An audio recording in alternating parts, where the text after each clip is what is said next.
నీ తపస్ ఆ రోజు తప్పించుకున్నావా?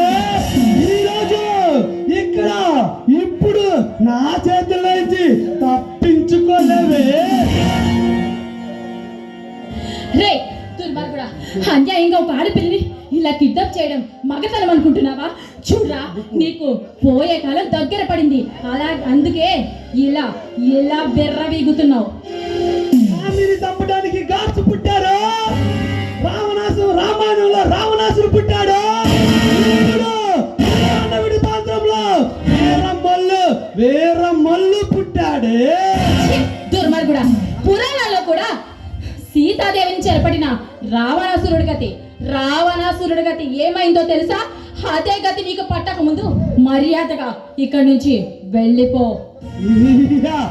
ఇప్పుడు దాకా నువ్వు బతికి ఉండాలి కదంటే నీలాంటి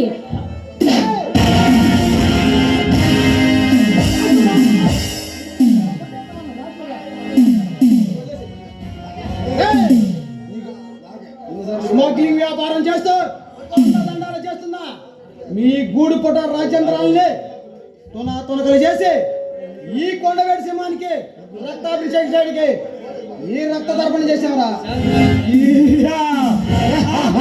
సింహం విజయాశోకు మీరు ముగ్గురు నా చేతుల్లో చావడానికే వచ్చారా?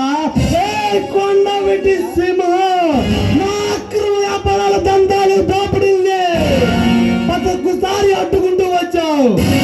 సహించా, భరించా, ఓర్చుకున్నా. టైం చూసి టైం కోసం వెతుకు చూస్తూ ఉన్నా. ఈ కొండవేటి సింహంలో రాజా, విజయ్, అశోక్ మమ్మల్ని చంపే మగాడు ఈ దేశంలోనే పుట్టలేదురా.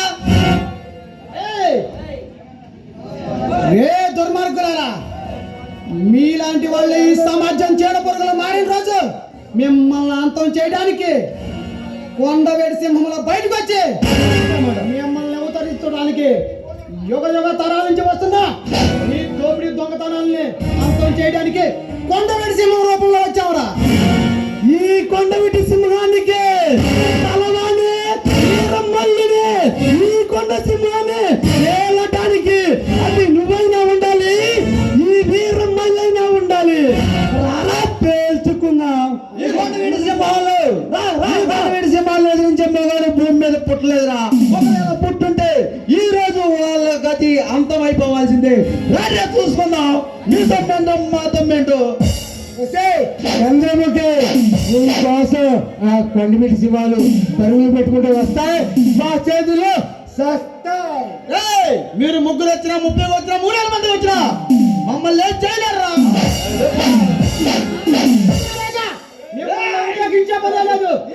మొక్కలు నరికి ఆ కొండవేడి ప్రాంతంలో ఉన్న అమ్మవారి తల్లికి మిమ్మల్ని బలిస్తానికి కలియుగం సిద్ధమయ్యావురా.